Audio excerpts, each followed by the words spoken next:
आज मैं गया था चरखा संघ के ट्रस्टियों की सभा थी उसमें, और बहनों के साथ तो आधा घंटा बात करना ही था। अगर समय रहा क्योंकि मुझको 15 मिनट में तो ख़त्म करना ही है, तो उस बारे में भी कहूँगा, तो फिर कल कहूँगा। आज एक चीज़ तो ये आ गई है कि अखबारों में निकम्मी चीज़ है कि सरदार वल्लभ भाई पटेल और मैं दोनों पिलानी जा रहे हैं, और किस काम के लिए? हवा खाने के लिए। अभी ये बात बिल्कुल निकम्मी है। सरदार के दिल में क्या है वो तो मैं नहीं जानता हूँ, लेकिन मैं इतना तो जानता हूँ कि उसके पास हवा खाने का समय आज है ही कहाँ। सारा दिन भर उनको काम करना पड़ता है, तो रात्रि को जो आराम मिल जाता है, सोने का मिला, वो उनका हवा खाना है। वही हाल मेरा है। उनके जैसा तो खराब नहीं है, क्योंकि उनके हाथ में तो हुकूमत पड़ी है, मेरे हाथ में हुकूमत नहीं है। लेकिन फिर भी लोग ऐसे पड़े हैं कि जो आना जाना चाहते हैं, तो मैं थकान से परेशान हो जाता हूँ, तो मुझको तो हमेशा मैं आराम दे लेता हूँ। इसलिए हवा तो मेरी यहाँ है। और इस वक्त हवा क्या खाना था? क्यों कि आज तो दिल्ली की हवा तो बहुत खूबसूरत हवा है, बहुत ठंडी है, तो उससे पीछे पिलानी में क्या अधिक मिलने वाला था। और पिलानी में जाने का मुझको तो है ही नहीं। मेरा तो बात है कि जब तक किया नहीं है तब तक तो कुछ है ही नहीं। करना या मरना तो वो भी तो नहीं हो सकता। इसलिए वो बात बिल्कुल निकम्मी है। और अखबार लोग इस तरह से एक हवाई बात क्यों छापते हैं, वही मैं तो नहीं समझ सकता हूँ। लेकिन मेरे लिए जो बातें आती है उसको मैं एक गज समझूँ, तो मैं तो यही समझूँ कि अखबारों में काफ़ी चीज़ें आती हो तो बिल्कुल गलत है, क्योंकि ये बिन पाए से है। और पीछे मैंने सुना, वो तो अखबारों में नहीं सुना, लेकिन पीछे ये सुना कि क्योंकि हम दो जा रहे हैं, इसलिए जयपुर से कुछ हुक्म निकला है कि ऐसा कि अभी तो वहाँ इतनी चीनी भेजनी चाहिए, इतने गेहूँ भेजने चाहिए, क्या क्या भेजना चाहिए और नहीं भेजना चाहिए। तो पीछे वहाँ तो आदमी तो दो रहे, उनको तो इतना चाहिए भी नहीं। लेकिन ऐसा हुआ कि बस वो वहाँ के बाजार में सन्नाटा हो गया। अभी ये तो मैंने सुनी बात है, देखी हुई नहीं है, लेकिन ये बात चलती है।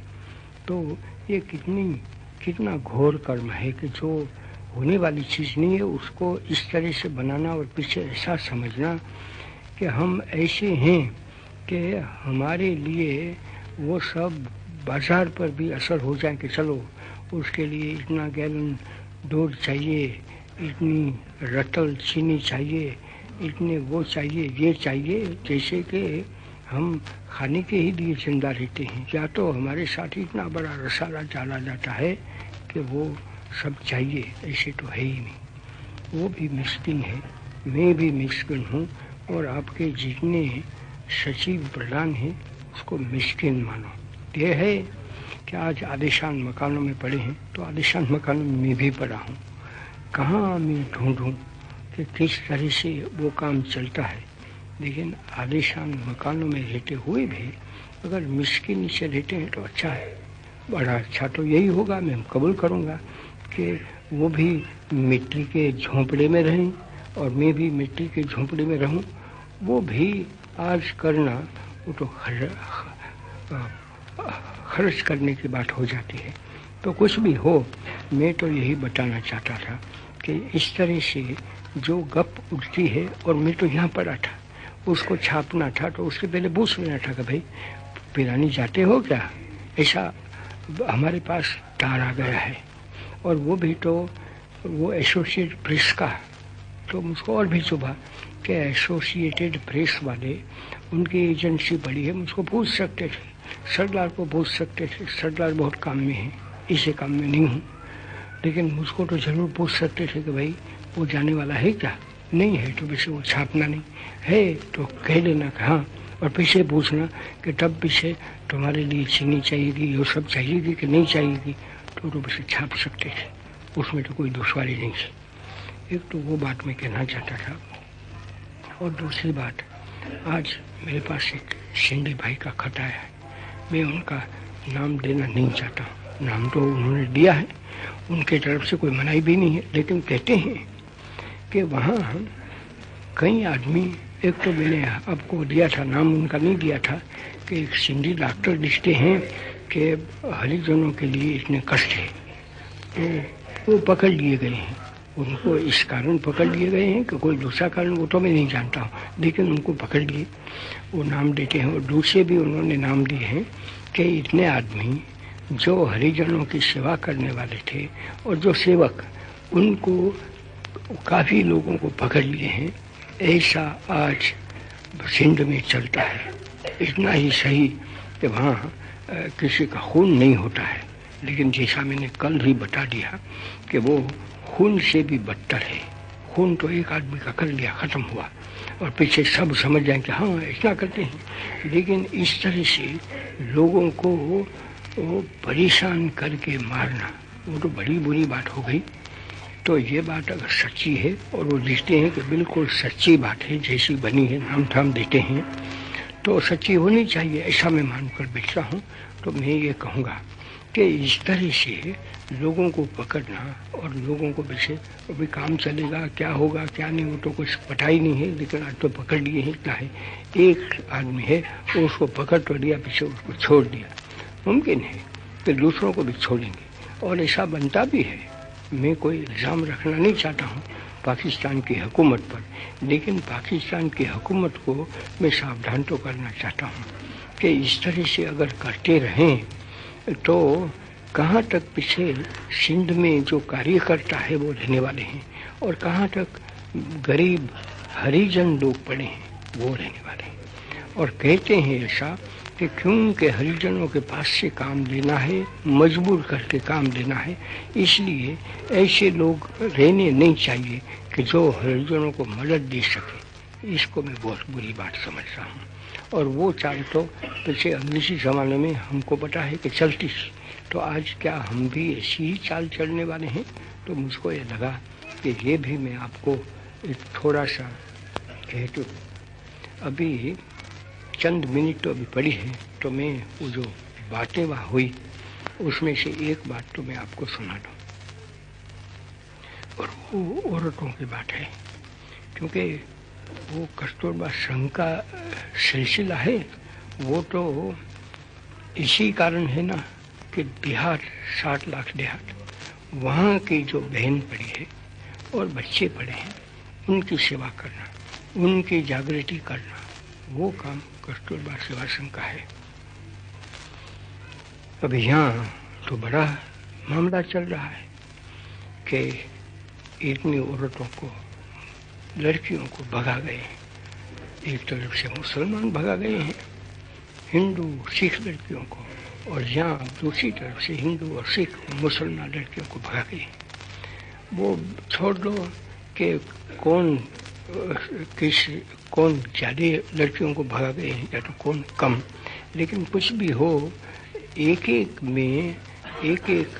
एक हुकूमत में 12,000 से तो ज़्यादा लड़कियों को दी गई। उसमें ये कस्तूरबा सेवा संघ क्या काम कर सके? तो मैंने तो इतना ही बताया है। अब इसे मांग लिया है कि मेरे हाथ में रखो कि जो कुछ भी होना है वो मैं कर लूँगा। लेकिन एक बात तो साफ है कि कस्तूरबा सेवा संघ कोई नाम के लिए तो नहीं कर सकते हैं। मैं तो कहता हूँ कि जो सेवक हैं उनको नाम के लिए कुछ नहीं करना है, काम के लिए करना है। काम किया और ख़त्म हुआ और भूल गए, पीछे अखबार में आता है नहीं आता है उसकी ओर तवज्जो भी नहीं करनी चाहिए। ये नीति होनी चाहिए, मैंने बताया। और इसी तरह से मैं तो कहूँगी दूसरी संस्था है उसको भी ये काम औरतों का ज़्यादातर है, वो तो कोई मदद भी करेंगे। और पीछे दूसरा उसमें ये था कि तब औरतों के लिए क्या क्या किया जाए वो तो बताओ, तो मैंने थोड़ा सा बता दिया, वो आपको भी बता देना चाहता हूँ। तो मैंने तो पहले तो ये कहा कि वो जितनी सेविका है वो तो शहरों में से निकली है। बहुत सेविका हमको अब तक देहातों में से नहीं मिली है, और देहातों में से अगर कोई मिल गई है दैववशात तो वो भी ऐसी कि जिन्होंने ये शहरों का कुछ भी स्पर्श किया है। शहरों का स्पर्श करना वो कोई बुराई है, गंदाई ऐसा नहीं है, लेकिन ऐसा सिलसिला तो बन गया है कुछ 150 वर्ष से उससे भी अधिक हो कि शहर है वो देहातों के पास से पैसा लेने के लिए है। देहातियों का कच्चा माल लें, उसका सौदा करें, या तो हिंदुस्तान में या तो बाहर भेज दें, और उसमें से लाखों करोड़ों रुपया ले लें। करोड़ों रुपया उनको नहीं मिलेगा, देहातियों को थोड़ा उसमें से मिल जाएगा, लेकिन बाकी है वो तो बस वो धनिक लोग, मालिक लोग पड़े हैं, करोड़पति, वो ले लें। इसका मतलब ये हुआ कि शहर है वो देहातों को चूसने के लिए है, और शहर में जो सभ्यता चलती है वो भी देहात में देहातियों को ढांचे में नहीं पड़ सकती है। इसलिए एक बहन जो शहर की है उसको किस तरह से वहाँ जाना चाहिए, किस दृष्टि लेकर, तो मैंने ये बताया। ये बताना आप लोगों को भी अच्छा है कि वो बहनों को वहाँ जाना है शहर, लेकिन शहर की आबोहवा लेकर नहीं। शहर का कि जो शहर में एक सभ्यता मानी जाती है उसको वहाँ लेकर नहीं जाना चाहिए।